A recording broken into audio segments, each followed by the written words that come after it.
Hi, I'm Steve Welch. I'm a psychotherapist with a private practice in Manhattan. I'm a licensed clinical social worker with over 25 years in the industry, in both addiction, mood disorders, working with LGBT issues, adolescents, couples, a whole myriad of issues. I love what I do and hope that you will come to our seminars and really get a lot out of Nubian Dreams Cruise too. We're going to be talking about a whole bunch of stuff on in the workshops. How do we take care of ourselves? I mean, we have issues and things that happen to us in our lives. We don't even think they're a big deal. Sometimes we're blue, we don't even know why. But a lot of times things have happened in our lives and we don't recognize their impact. And that's part of what I'll be talking about, to really help you kind of figure out what is it in your life that might be becoming a hurdle, a hindrance, but also what can empower you. What are your inner strengths that you don't even recognize that you have, or strengths that you had and you forgot? And I'm just here to remind you. I want you to come with an open mind and open heart, that we're all in this together and we're growing together. We're going to fall over our feet together, but it's the collective strength that we're going to draw upon. So I need you to bring yourself, your true self, to the seminar so we can all share. We're all human beings and we're all growing. And my job is to facilitate that in whatever way that it comes to be. You know, Michael Jackson, in my estimation, symbolizes many of the issues that are of concern to us as people of color, as African American people specifically, but people of color throughout the diaspora. Any of us that come in contact with a European society, we do begin to internalize some issues, particularly around how we look, the shape of our nose, our lips, our complexion, our hair texture. Michael Jackson, in my estimation, kind of is the extreme version of all of the above. From the hair becoming straighter, longer, the nose becoming almost unrecognizable. He actually played out some of our worst fears, some of our deepest, darkest fears as people of color. He actually played them out. And maybe on some level, symbolically, he was there to help kind of heal us, to recognize this does exist.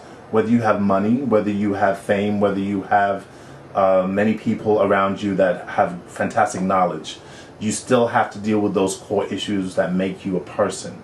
And with Michael, from my point of view, Michael played out many things on his physical appearance. He's been in many interviews where he said he did not like the way he looked, that he always wants perfection, and that includes the way he looks. So his goal of perfection was lightening himself, straightening the hair, the nose becoming almost a joke, even to white people. They just saw it as a most bizarre experience. So Michael actually played out, in many ways, our history. He exposed our own dirty laundry. What mental health professionals like myself do is kind of guide you through that, to help you look at how are these things manifesting in your life. How are they becoming barriers? How are they becoming obstacles? But also tapping into the strengths that you have, tapping into the spiritual aspects that we all have. The clinician, that's part of their role. In many ways, we're the champion. We're championing you on. We are sometimes the supportive parent. Sometimes we are the supportive parent until you can become your own supportive parent. Sometimes we're the person that says, you're full of shit. Sometimes we're the ones that said, you know what, you're spot on. And to really give a reality check, to give a sense of realness, and a sense of commitment, because a therapeutic relationship is a committed relationship, just like any other relationship. Why are so many black people afraid of the water? Part of the phenomenon of black folks and water has a lot to do with what's been taught to us. And we know that what we hear over and over again, we believe. And then we actually manifest it. And we actually pass those same thoughts and beliefs to our children.